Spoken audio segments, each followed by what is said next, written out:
تا حالا شده بخواین توی روز هم به دل تاریخ برین، هم کنار یه آبشار خنک چای بنوشین، هم توی یه باغ پر از عطر گل قدم بزنین؟ اگه فکر میکنین همچین جایی وجود نداره، تا آخر این ویدیو همراه هم باش، حتما نظرت عوض میشه. امروز اومدم نیاسر تا خودم از نزدیک ببینم چرا این شهر کوچیک یکی از خاص‌ترین جاهای دیدنی ایرانه. از غارهای دستکند باستانیش تا منظره‌های بی‌نظیر آبشارش. ما الان رسیدیم نیاسر. با گروهمون اومدیم داخل این باغ که از قبل برامون تدارک دیده بودن. کمی استراحت میکنیم و گشت و گذارمون رو شروع میکنیم.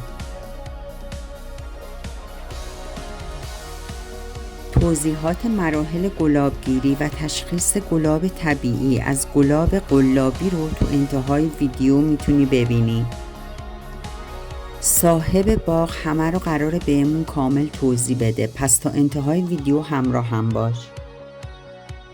بعد از کمی استراحت قرار شد که پیاده راه بیفتیم بریم به سمت آبشار نیاسر. باید از این کوچه باغای زیبا عبور کنیم تا برسیم به آبشار.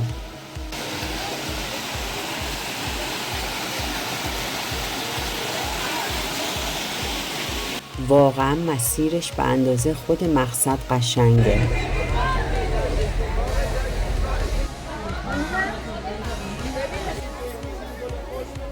از کوچه باغا که اومدیم بیرون رسیدیم به محوطه‌ای که مغازه‌های کوچیک و بزرگی اونجا بود و محصولات محلیشون رو می‌فروختن.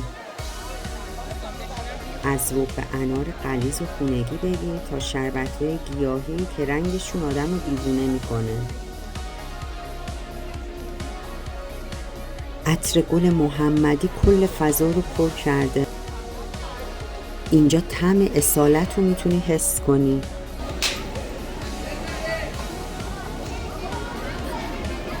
بعد یک پیمایش کوتاه بالاخره رسیدیم به آبشار زیبای نیاسر.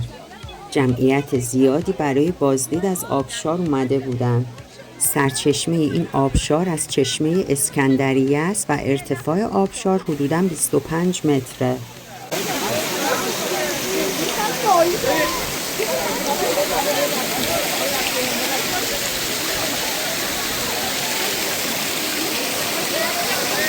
قرار شد بعد از بازدید از آبشار بریم لوکیشن‌های تاریخی اطراف آبشار رو هم ببینیم.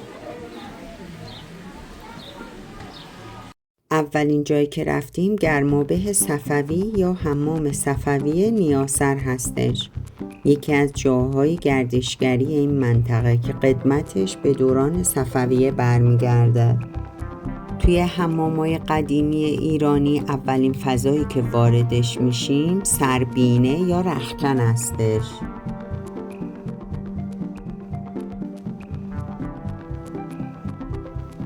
یه حوض وسط گرمابه قرار داره، دور تا دورش حجره‌های به عنوان رختکن هستش. یه چیزی که برام عجیب بود این بود که تبعیض طبقاتی حتی به گرمابه صفوی هم راه پیدا کرده بوده. حجره‌های اربابا با مردم عادی و رعیت فرق داشته.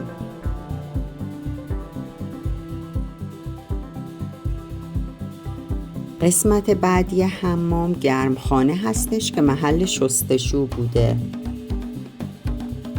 آب لازم برای حمام از آبشار نیاسر تامین می شده. به وسیله آبراهه‌های گلی به داخل حمام هدایت می شده.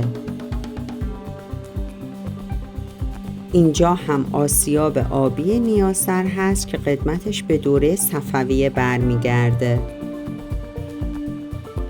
توی مسیر که برمیگشتیم یه جایی رو دیدیم که نوشته بود خانه سنگی نیاسر. اومدیم که اینجا رو هم ببینیم. هیچ کس اونجا راجع به پیشینه این خونه سنگی توضیحی به ما نداد. توی گوگل هم من هرچی سرچ کردم هیچ اطلاعاتی راجع بهش پیدا نکردم. شما اگه اطلاعاتی راجع به این خونه سنگی دارین لطفاً توی کامنت ها برای من بنویسین.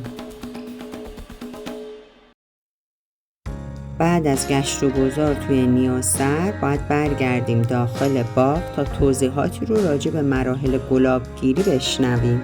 همه سال مراسم گلابگیری اوایل اردیبهشت ماه لغایت 15 خرداد ماه به دو شیوه سنتی مثل همین فرایندی که مشاهده میکنید و صنعتی مثل خیلی از کارخونه هایی که الان موجود هستش انجام میشه.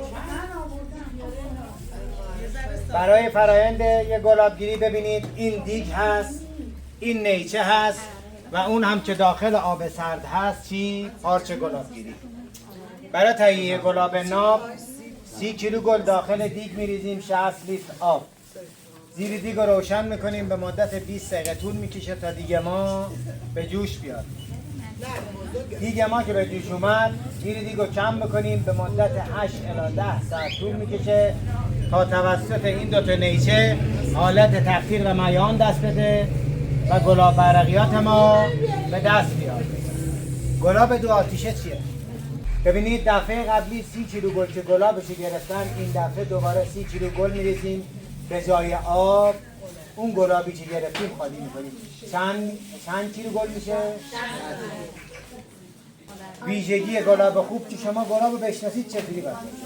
اکثر مسافران گردشگران که گلاب رو به عطر و بو میشناسن، ببینید گلاب عطر و بودار که شما درش باز کنید عطر و بو داشته باشه یا آب مقطر اسانس یا میزان گلش شم هست. هر چقدر گلی که داخل دیگ میریزیم بیشتر باشه، گلاب ما تلختر و گستر، عطر و بوش شمتر. اون عطر و بویی که شما دنبالش میگردید داخل مایعات سرد و گرم خودش نشون میده. این از گلاب. هیچ موقع گلاب رو به عطر و بو اکتفا نکنید. از باغ خارج شدیم و قرار شد بریم بام نیاسر رو هم ببینیم. اینجا از اتوبوس پیاده شدیم تا بقیه راه رو پیاده بریم. بعد از کمی پیاده روی به قسمت بام نیاسر یا پارک میرسیم که با انبوه درختان گردو پوشیده شده. غار رئیس هم توی این منطقه است ولی ما از اونجا بازدید نکردیم. داریم میریم به سمت انتهای بام که ایوان یا تراس هست اونجا که یه چشمانداز فوق‌العاده زیبا از نیاسر رو به ما نشون میده.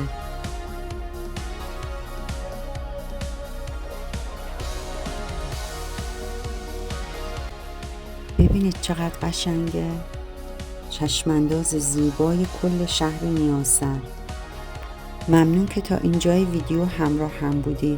لطفاً ویدیو رو لایک کن، کانالم رو سابسکرایب کن تا از ویدیوهای جدیدم با خبر بشی. تا سفر بعدی، خداحافظ.